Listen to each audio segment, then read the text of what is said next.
قوم يما يا أحمد، بكفي نوم، صارت الدنيا الظهر.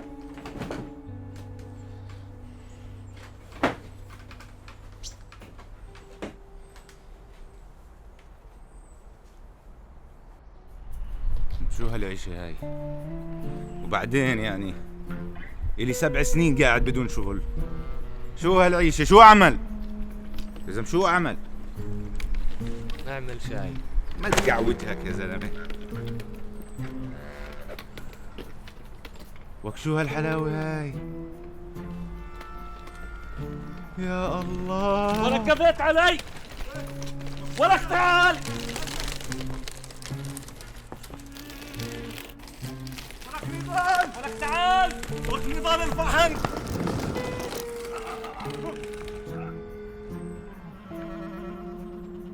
جو وزيري.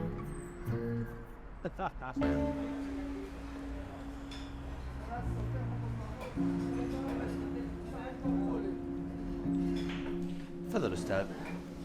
في عنا زهورات، قرفة، كركديه، شاي كرك إذا بدك. طب ممكن تخلينا نقرا المنيو ونشوف؟ طبعا على راحتك.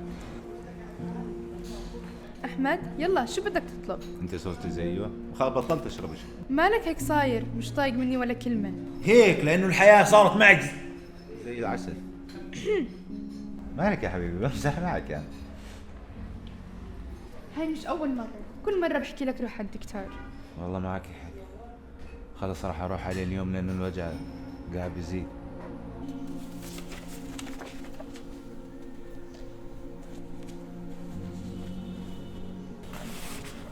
شو دكتور طمني.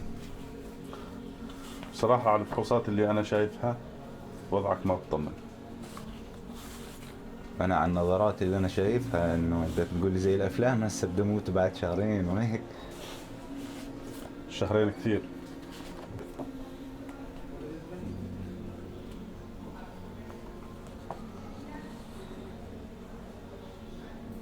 دكتور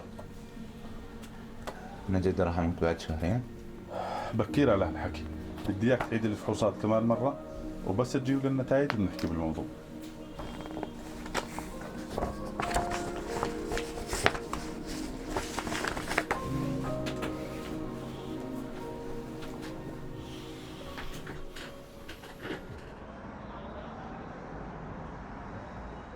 أحمد هاي خامس مرة بسألك، شو مالك؟ بعرف انا بدي اعترف لك اعتراف. انا عن جد بحبك. طيب وين الجديد بالموضوع؟ ما إحنا قلنا أصلا 1000 سنة بنحب بعض. أول مرة بشوف هاي النظرة بعيونك، أنت صاير معك إشي. مش عارف شو بدي احكي لك يعني. يمكن يكون اخر يوم. شو يعني يمكن يكون آخر يوم؟ شو راح يصير فهمني؟ انت ديري بالك على حالك وروحي شوفي مستقبلك اعتبريني مش موجود.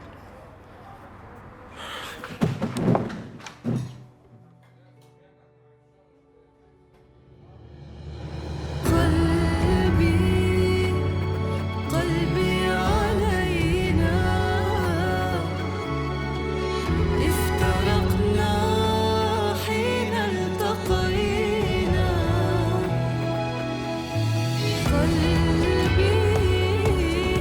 قلبي علينا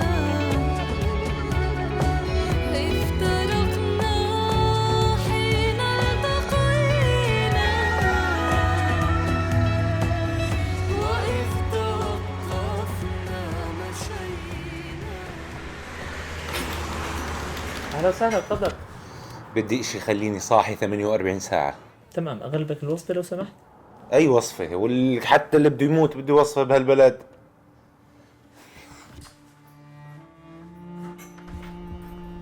تخيل يحكوا لك بعد ايام راح تموت،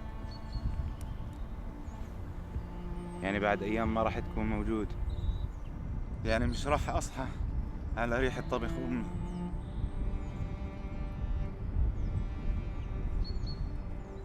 حتى راح اشتاق لريحة جراباتك. لا لا لا، بديش اموت. بديش اموت. ما راح تموت اصلا. وهاي تحاليل شو هاي؟ شوف ما فيش تموت، دز. زي ما انا بقول لك اموت ودز كمان.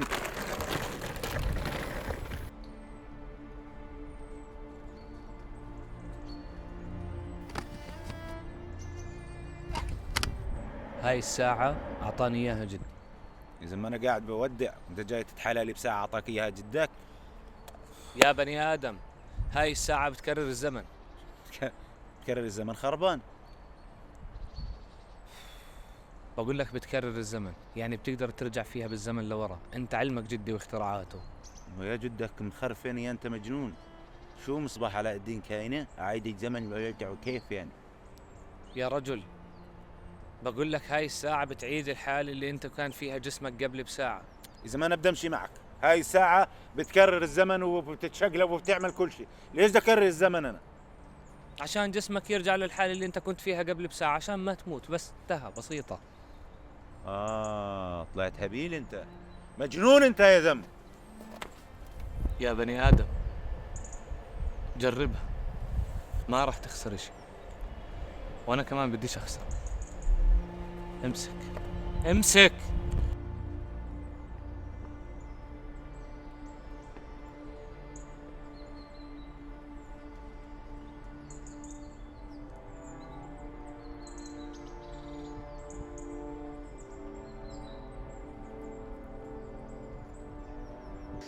وأفادت وكالة الأنباء الفلسطينية بمقتل 10 فلسطينيين على الأقل، بينهم أطفال، وإصابة آخرين في قصف جوي إسرائيلي لمنزل يأوي نازحين شرقي مدينة رفح جنوب قطاع غزة.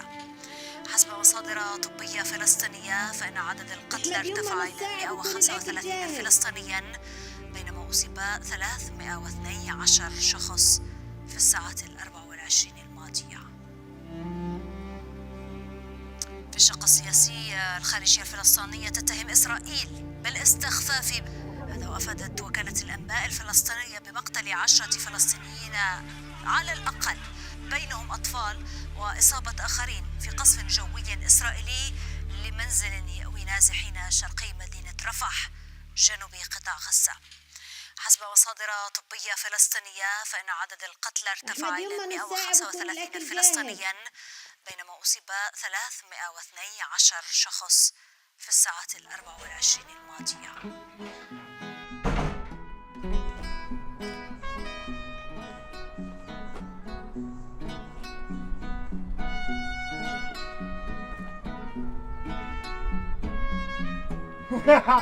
انت شو بتستنى؟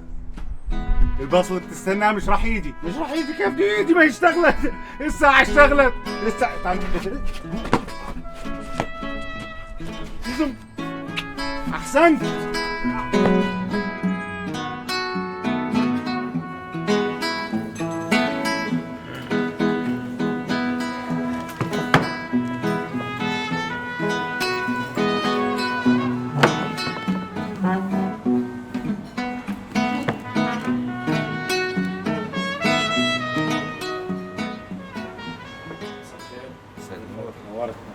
لا فيش داعي، جيب لي المنيو كله.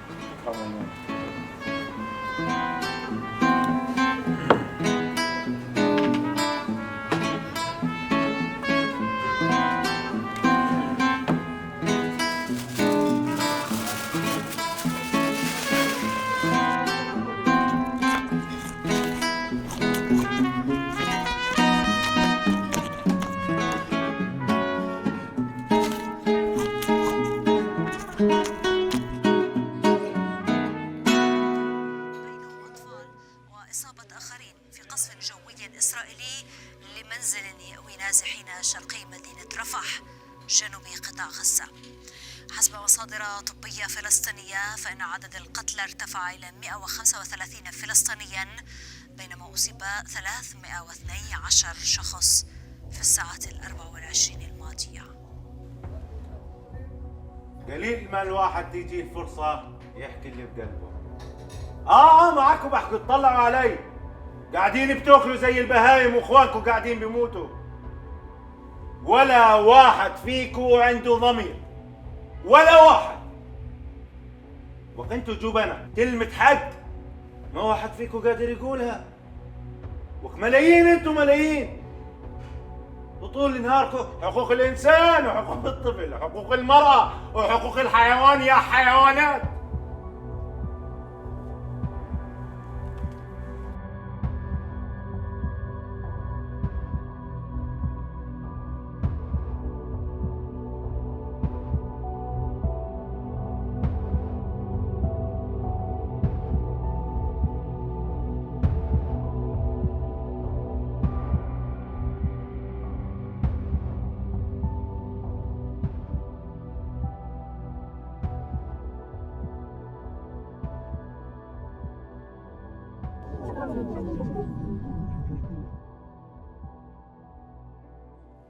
مساء الخير، شو تطلب؟ سديتوا نفسي، بدي اجي كل شيء.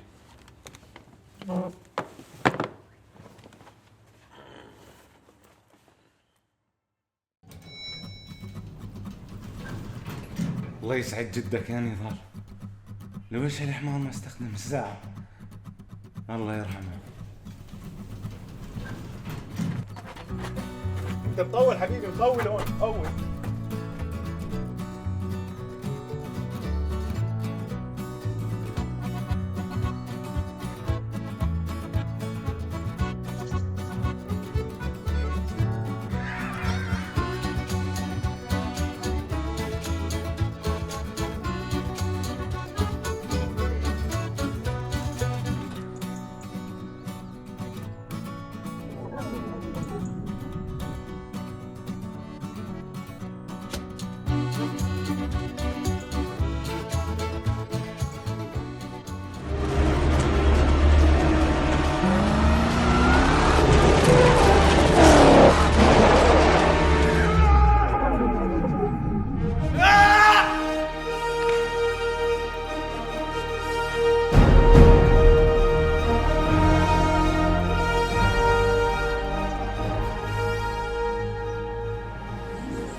وبعدين مع هالروتين يا زلمه، قرفت حالي.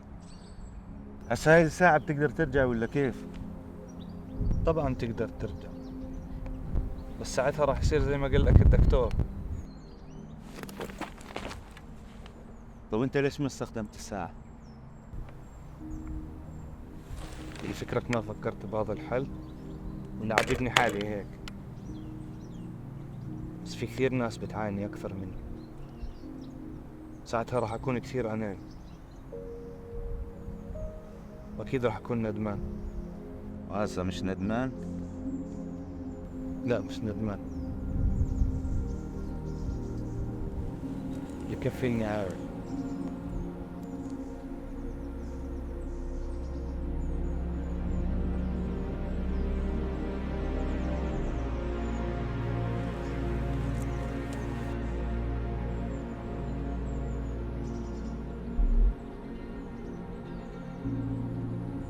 المهجرين قسرا لخطر الموت جوعا، أجبروا في رحلة النزوح، مهددون بخطر المجاعة.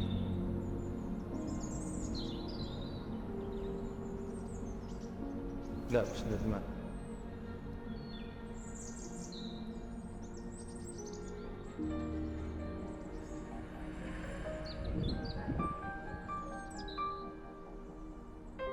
ماشيين في طريق ما احناش عارفين احنا اخترناه ولا اخترناه.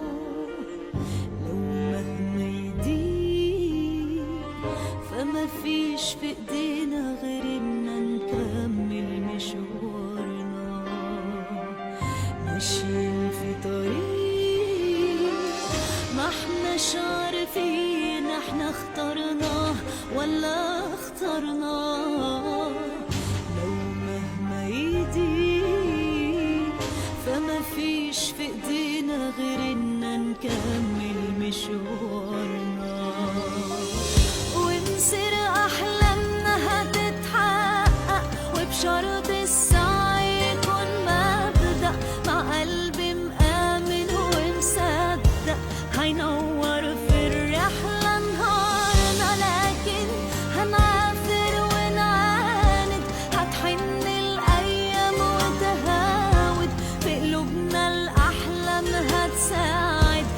ولا شيء